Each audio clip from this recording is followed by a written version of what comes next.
Hi, boys and girls. Welcome back. Still our new year, 2021. Today we're reading When the World Closed by E.E. Thorogood, art by J. Shapiro. Now let's start with our riddle.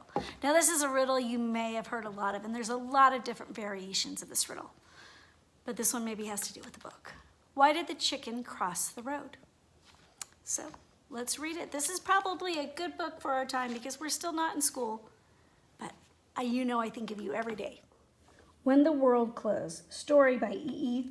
Thorogood, art by J. Shapiro. When the world closed.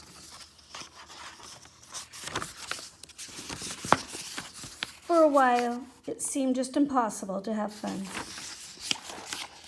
It started out okay when Mom said I wasn't going to school one day. I wondered if it was a snow day. That would be exciting. I looked out the window, but there was no snow. On snow days, we usually get to relax. For me, relaxing often means reading lots of books. I love to relax. On snow days, we walk to Great-Grandma's house. She's 105 years old and lives in a special home. Sometimes I wonder what she does all day, stuck in her room with nowhere to go. I didn't know what I would do if I was stuck with nowhere to go for so long.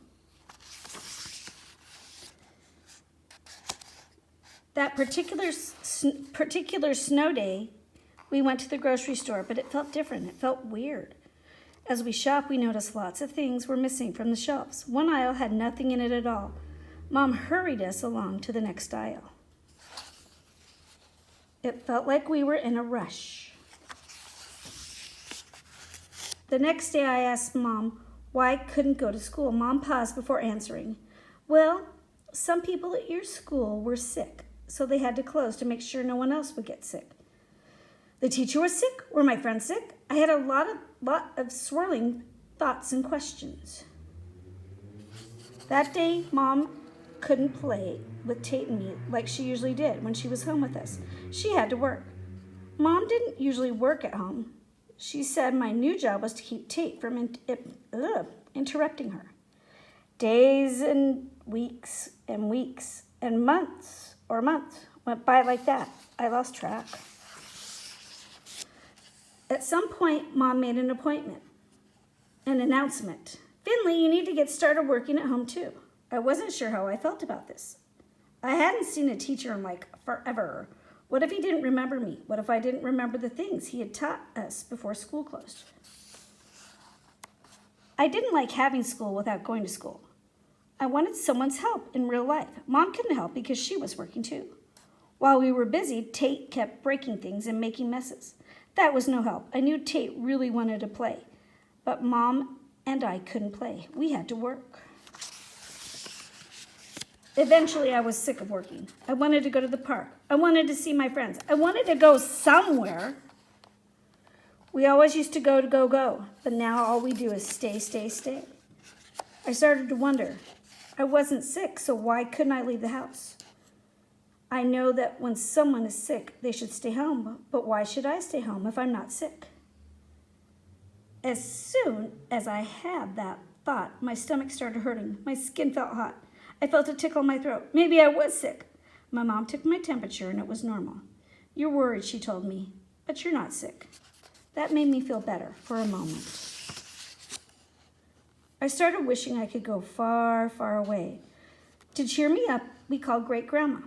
I told her all the things I was upset about. I just wished I could go be with her instead of just seeing her on a face on a screen. Great-Grandma said that the safest place to be was home. But she added with a twinkle, walls don't trap us, and she suggested I build a blanket fort. So the next day I did just that. Tate stopped pouting in the corner long enough to come help me. Soon we were making something cool. We made a floor of pillows, walls of chairs, and a roof of blankets and brooms. We used boxes, cushions, and flashlights. By the time we were done, the fort was magical.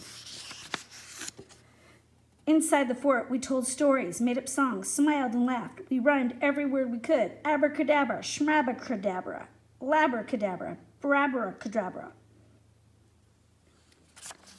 Mom brought snack inside and ate with us. When she left, She forgot the food tray, so I popped out the door to bring it back to her. Outside the fort was so bright I was nearly blinded. I've heard that I should believe things when I see them, but I couldn't believe my eyes. Tate, come quick, I squealed, frozen in place. Tate, I have a feeling we're not in our living room anymore, I gulped. The world outside our fort sparkled. To our right was the biggest Ferris wheel I had ever seen. We stood below the light posts that sparkled all around us. We looked back and forth from where we stood to our fort. We wondered what would happen if we went back inside. Back in our fort, we quickly turned around and peered out. We were blinded again by the golden light. For a moment, it was quiet, and then suddenly, sirens and flashing lights zoomed in circles around us. The noise was so surprising, we slammed our blanket doors. We looked quickly at each other and then burst out laughing. Once we opened the blanket doors again, we wandered through a park lined with trees. The trees were flat on top. I wondered how that could be. All of a sudden, we came upon a huge metal tower. Bonjour, a child said to us with a wave. We started walking closer, but he put up his hand. My papa says we must stay at least 2 meters apart, he said. Is that because you are sick, I asked him. He shook his head. It is to protect each other in case one of us is sick and doesn't know it. It's just like this mask I'm wearing.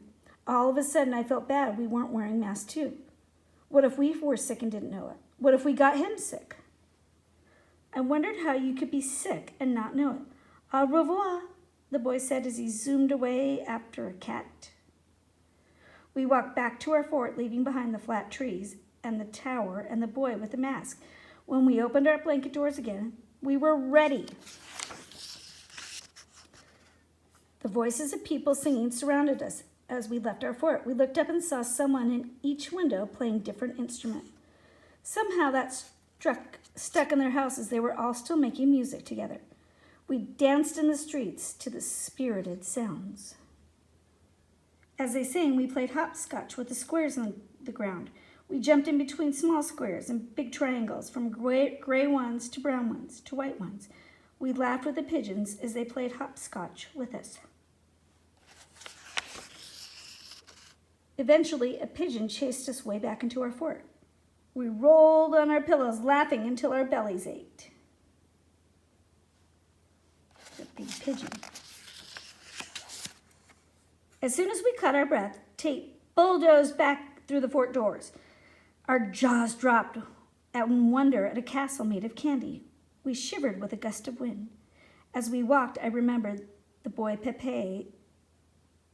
We stayed far apart from other people walking by and kept our shirts pulled up over our faces.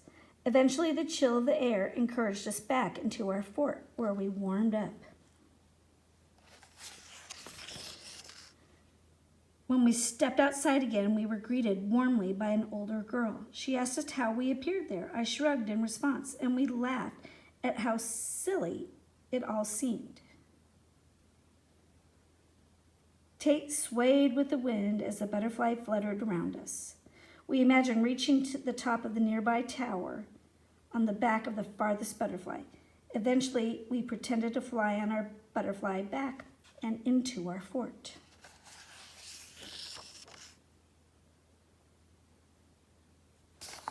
Next, warm breezes fluttered open our door. Set apart from the darkness, a sky bright colors and soft lights filled our eyes. A child younger than Tate skipped over to us. Hello, she said brightly. You could tell she smiled with her eyes. She went to remove her mask when an older girl stopped her and moved her quickly away. I remembered the boy Pepe and knew that was for the best.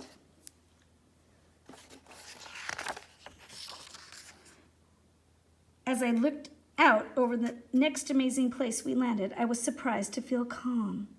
Each place we'd seen was different. Each person we saw was special, but somehow they were also the same. The people we met were a little afraid, trying to stay safe. They were also a little lonely, wanting to be together, just like me and Tate. When we left our fort again, the dark night was filled with light. We sat, blocked from walking down the street, but amazed by what rose above us.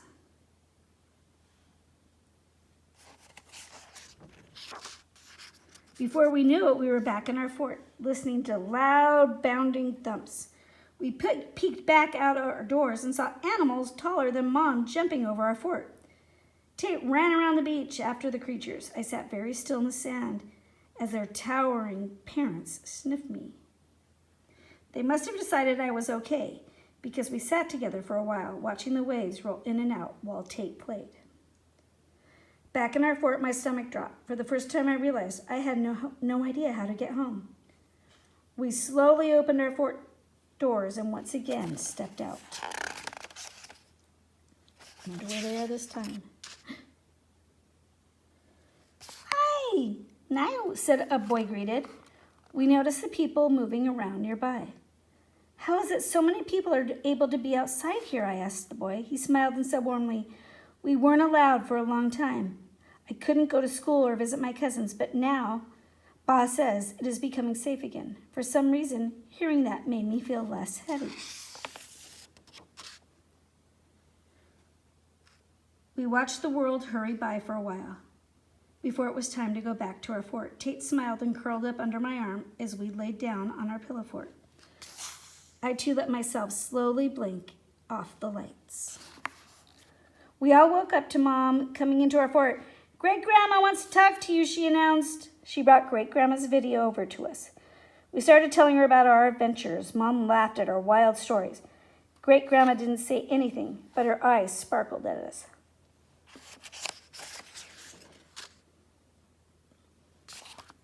I'm not sure why, but since that day I have felt less alone.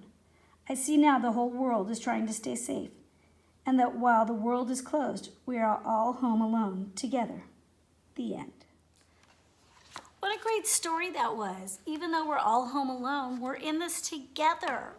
It's not like we're the only ones doing it. We're all over the world, all the places they went to. It was in their imagination. We're all over the world. Where would you like to go in your imagination? Okay, I know where I'd like to go. Everywhere. You ready for the riddle? Why did the chicken cross the road? You ready? Because it didn't know how to social distance. Silly, but it kind of goes along with this book. I miss you. I love you. I hope to see you soon. Bye-bye, boys and girls.